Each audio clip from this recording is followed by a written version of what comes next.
Here on Jimmy at the Crossroads, with yours truly, Jimmy Sengenberger, we like to dive into policy issues and really shine a light on what's going on, especially when it comes to issues like energy policy and what we can expect from in this case, Joe Biden presidency, and what the difference is between Democrats and Republicans at this point in time.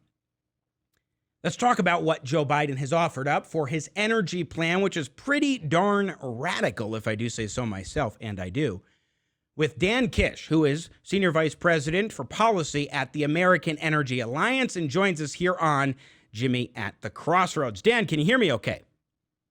I can, Jimmy. Welcome to the show. It's so good to have you. Thanks for joining us. Thanks for having me. So Appreciate it. let me play a clip here to kick things off in our conversation. Joe Biden in cut one, making clear his view on fracking during the presidential primary debates. No new fracking. And by the way, on the Recovery Act, I was able to make sure we invested $90 billion in making sure we brought down the price of solar and wind that is lower than the price of coal. That's why not another new coal plant will be built. I did that while you were watching. Number one. Number two. Joe Biden saying he wants to ban fracking. Not only does the top of the ticket want to ban fracking, but his number two choice would like to as well. Let's go to cut three. Here's Senator Kamala Harris during a forum on CNN explaining her view on the safe and increasingly safe and secure way of extracting natural gas from the ground. There's no question I'm in favor of banning fracking. So, yeah,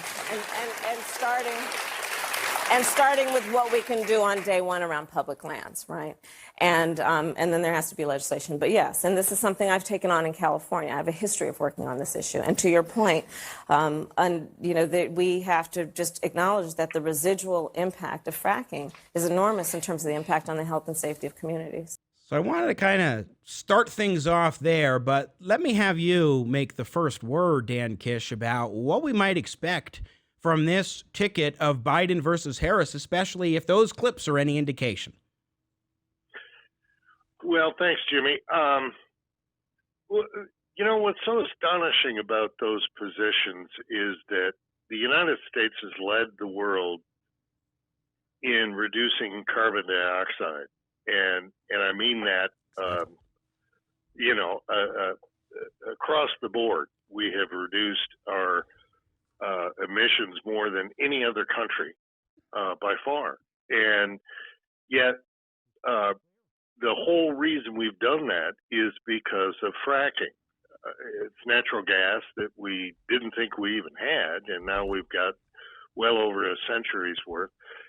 And it's only being made available because of fracking. So what's happened is we switched off of coal, which has twice the amount of carbon dioxide, and gone to natural gas, which is the cleanest organic, because that's what it is, organic fuel out there. And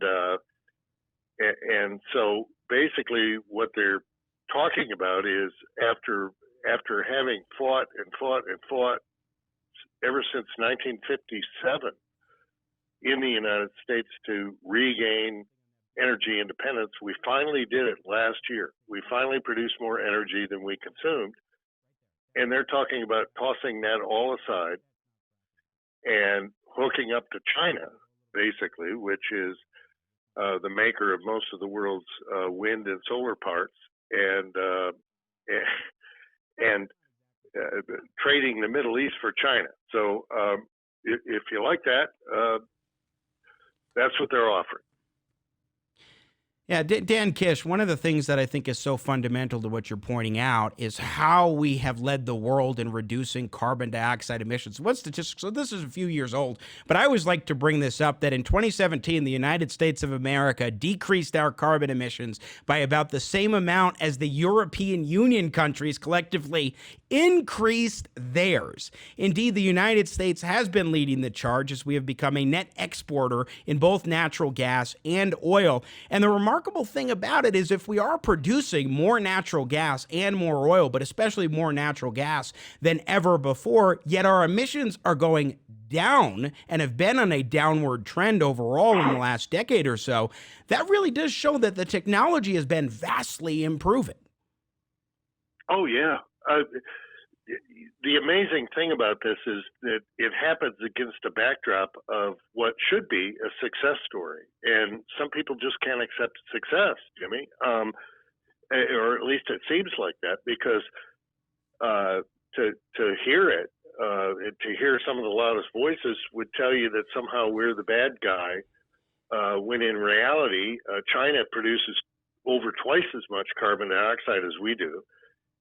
And that's changing. It's getting worse every year, whereas the United States is getting better.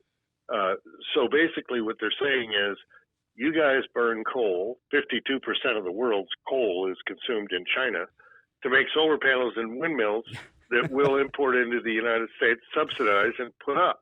Yeah. And, gee, can't we just declare victory?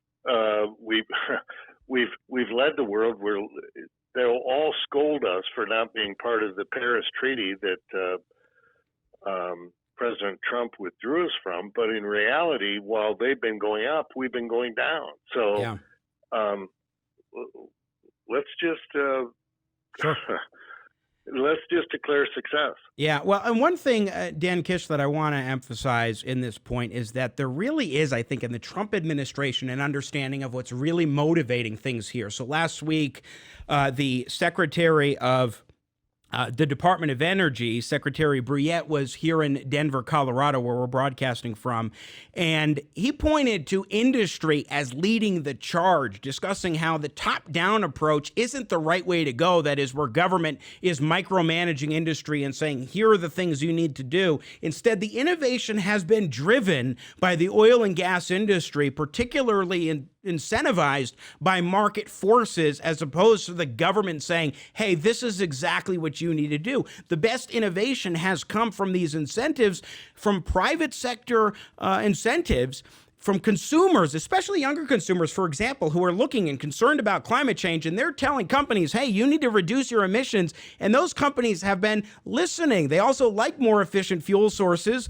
and extracting in more efficient ways because it reduced the costs that those companies have to incur when they're actually extracting oil and natural gas. And so there are all these reasons without government saying, hey, here's what you need to do and how you need to do it, Dan.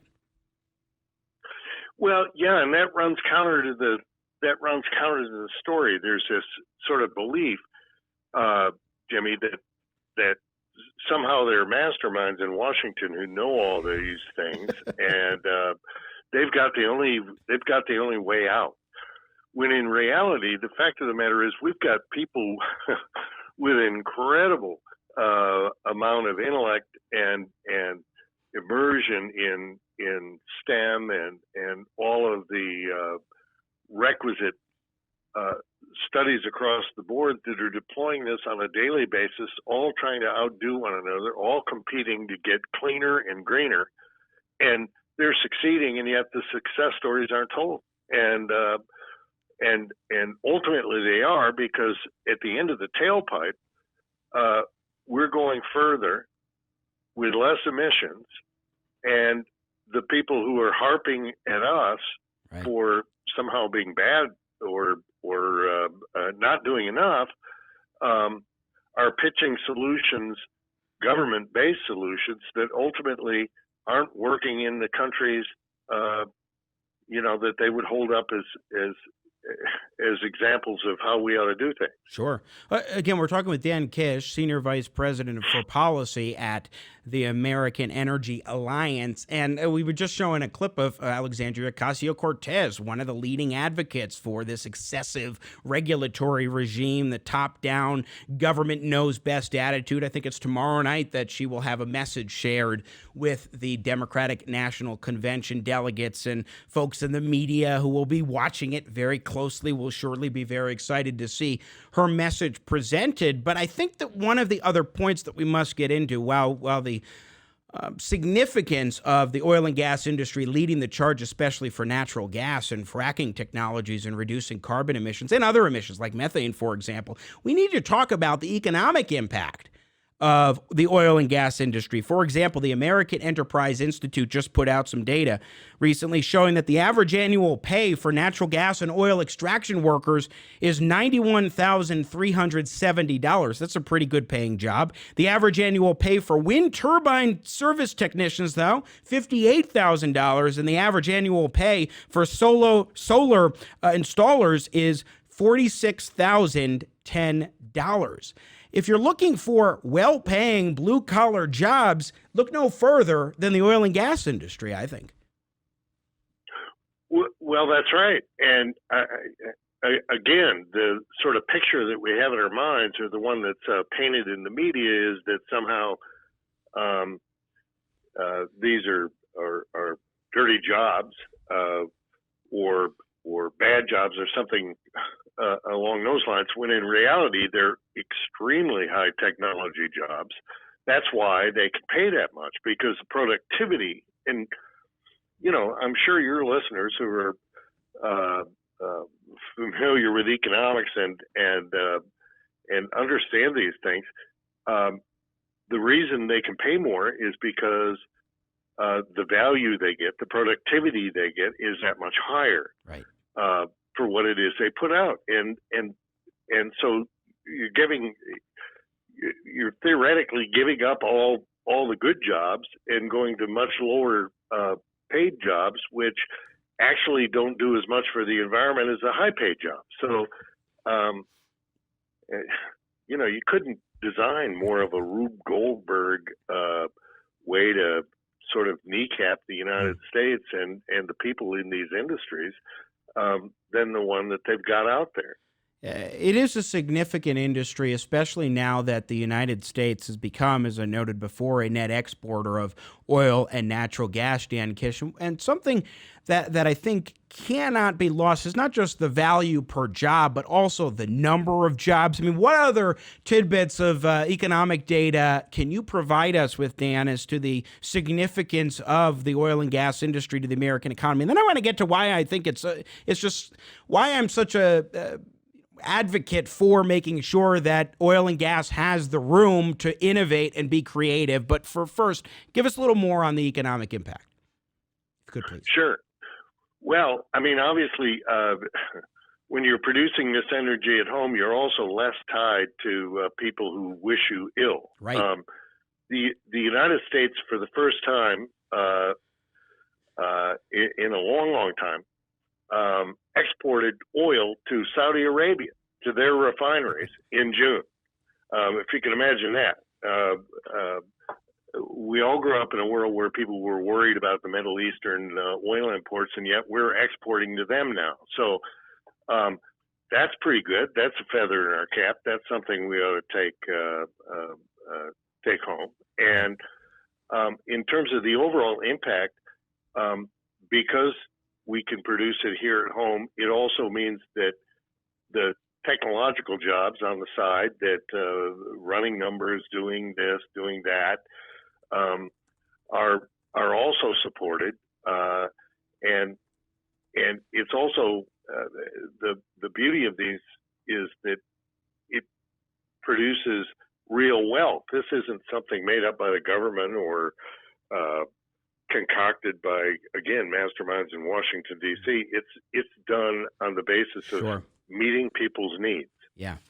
And Dan, I just want to share that one of the things that was so revelatory for me in getting to know more and more oil and gas folks here in my home state of Colorado is that I've gotten to know that they really are attuned to environmental concerns. They live, for example, here in this state, in one of the greatest places on earth, environmentally speaking, just truly beautiful mountains and just great landscapes all across the state of Colorado. They enjoy using it. They enjoy using our national parks. They want to be able to share that with their kids and have their grandkids and their great-grandkids be able to enjoy nature, but they also have really been making a big point of improving technology, as we're talking about, which I think is absolutely fundamental to this discussion and cannot be lost, is that there is that incentive to innovate, and they are actually innovating. Now, let's talk about what Joe Biden would do as president of the United States. Here's one more clip to kind of set the stage. Cut 2, he talked a little bit in a presidential debate about banning oil drilling, I think on federal lands in particular. Number one, no more subsidies for fossil fuel industry. No more drilling on federal lands. No more drilling, including offshore. No ability for the oil industry to continue to drill, period. Ends. Number one. Okay, so never mind. Broader than that, no more ability for the oil industry to drill, period. End. I misremembered that. It's more extreme than I remember. Dan Kish, what does this agenda entail? Well, just what he says. I mean, you have to believe them that ultimately they're responding to calls for this to be done without apparently doing their homework in terms of finding out, okay, how much of our energy do we get from these sources? And we get all of our transportation fuel basically comes from drilling, and not only is there a personal transportation, but all of the goods we get, if Amazon shows up, chances are their vehicles are running on natural gas or oil. And that's just the way it is. And they're trying to switch that over. There is some progress on electric vehicles as well, but there again, that's China ultimately when it comes down to that. And so what we're talking about is a success story made in America right here, the place where we discovered oil and gas drilling, and have drilled more wells than the rest of the world combined. And we are the world's #1 producer. Yeah. The people ought to take that to the bank. Sure. It's one less problem to worry about. My God, we've got lots of problems to worry about. But having a cleaner environment and being less dependent on people who wish us ill is not something we have to necessarily do because we've solved that problem, Jimmy. You're accomplishing two objectives at once, which is pretty profound. So on Joe Biden's website, he lists out 9 key elements of his plan for a clean energy revolution. And I want to read these 9 and then get your quick reaction as we wrap up with you, Dan Kish, with the American Energy Alliance. Take executive action on day 1 to not just reverse all the damage Trump has done, but go further and faster. And he explains on that with the leasing on public lands. It calls it a federal attack on federal lands and water and so forth. Number 2, work with Congress to enact in 2021, President Biden's first year in office, legislation that by the end of his first term puts us on an irreversible path to achieve economy-wide net zero emissions no later than 2050. Number 3, rally the world to urgent and additional action. He wants another Paris Climate Agreement, or at least to join the Paris Climate Agreement and take further steps on the part of a Biden administration. Number 4, make a historic investment in clean energy and innovation. Spend over $400 billion in 10 years on clean energy sources. Accelerate the deployment of clean technology throughout our economy. Make environmental justice a priority across all federal agencies, which is an interesting phrase, environmental justice that the far left has been using for many years now. Now it's getting more mainstream traction among Democrats like Joe Biden, the presidential nominee to be. Number 7, hold polluters accountable. So he wants to make public companies disclose climate-related financial risks and the greenhouse gas emissions in their operations and supply chains, and more than that, too. Number 8, create 10 million good-paying middle-class union jobs. And number 9, fulfill our obligations to the communities and workers that have risked their lives to produce fossil fuels that made it possible for America to win world wars and become an industrial power. Obviously, there's explanations that they have here. Some of it is rosy language. What do you make of those 9 planks in the Biden energy plan, Dan Kish? Boy, it all sounds good if it were based upon actual facts, but it's not. 80% of our energy comes from the sources that he would seek to ban. So it's including hydro that's been around for a long, long time, and nuclear, which we invented. They're talking about, replacing all of the things that make things run, that keep our lights on, that make our computers go, with things that we're going to have to ultimately import from China. I mean, 70% of the solar panels in the world, or that are made in the world, come from China. We make 1%. So what he's talking about is taking huge amounts of taxpayers' money and rewarding the Chinese who are making solar panels with coal and shipping them to us, and throwing on more coal. They're building as many plants in China as we have in the entire United States, and they already have 5 times as much electricity, or 5 times as many plants in terms of capacity as we do. So that's basically the answer. In terms of jobs, Yeah. we've talked about how much jobs pay in oil and gas versus other replacement industries. So we're talking about being poorer, shipping more money abroad, Yep. and turning our backs on the technology that's leading the world, literally leading the world towards a cleaner environment in terms of liberating natural gas and that sort of thing. So sounds good, but yeah. Well, it sounds good in some regards, but as you're pointing out, Dan Kish, again with the American Energy Alliance, it's not fitting with reality. It's also not realistic, and it is undermining an important sector of the American economy that actually is helping to foster greater prosperity around the globe, too. I mean, one of the things that we should be advancing, going to your point about coal in China, but it's not just China. Numerous other parts of the country are finally putting power grids in place that are based in coal. Now, that's an improvement for their economy. It means that more people are able to access energy resources that they weren't able to before. But what if we could export natural gas that can then be put to use, utilized in those countries cheaply, affordably, instead of coal, which puts out significantly more emissions than natural gas does? And not only that, it's affordable, unlike wind and solar exports might be for those countries that are still developing nations and need the most affordable resources that they can when it comes to energy. In other words, if you want to bring down carbon emissions, Democrats should be favoring more natural gas production and especially more natural gas exports.